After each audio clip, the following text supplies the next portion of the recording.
doon, pasasabugin natin ang lahat.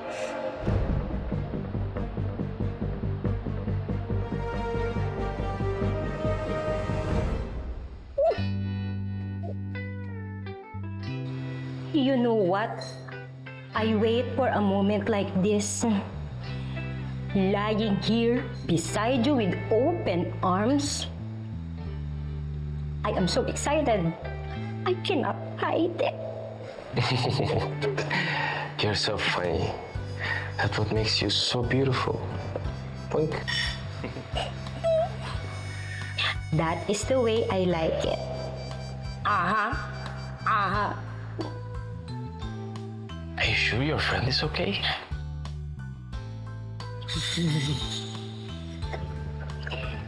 Don't pansin him. I told him to stay over there. I want it that way. You're really cute. Punk. Oops. I did it again.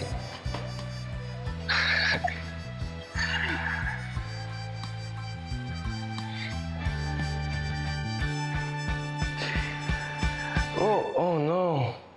Oh, I have to leave. I have an important call to make in the hotel. But we will see each other again. Of course. I'll keep you in touch about our next meetup. We'll go party. We'll go to the most exclusive club. Yeah. Next time we see each other, we have to talk about our plans. You know what? I really want to bring you to US. Stop. In the name of love. Not so fast. You have to get to know each other first before you bring her to America. Take it slow. Pag-ibig di karera. Huwag ka nang makilang dyan. Ipol ka talaga. Kung pa easy to get dyan, uy. Pakipot ka naman.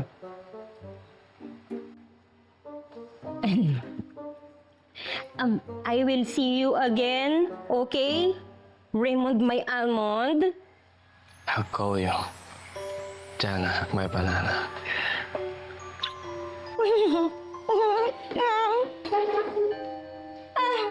See you, bro.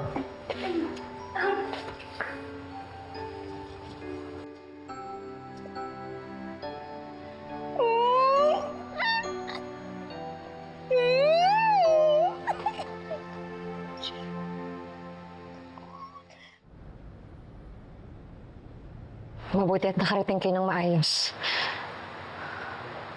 Maraming salamat Pasensya na talaga sa abala. Masyado lang talagang delikado ang sitwasyon namin, lalo na ni Nanay at ni Shari. Para sa gantong sitwasyon ng ahon Pinay, Ma'am Nuring. Para sa mga babaeng gaya ni Nanay Eva at ni Shari na nangangailangan ng proteksyon. Promise, babawi ako.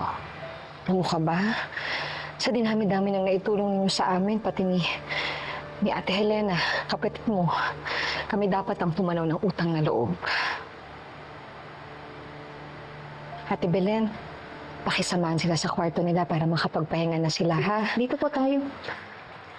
Dito po. Ano ba to?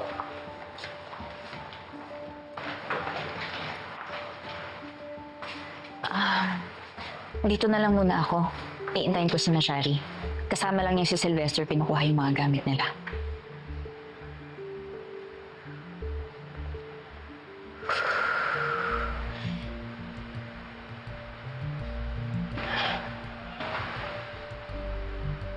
Ma'am Naring, nandito kami para sa'yo. Para sa inyo. Salamat.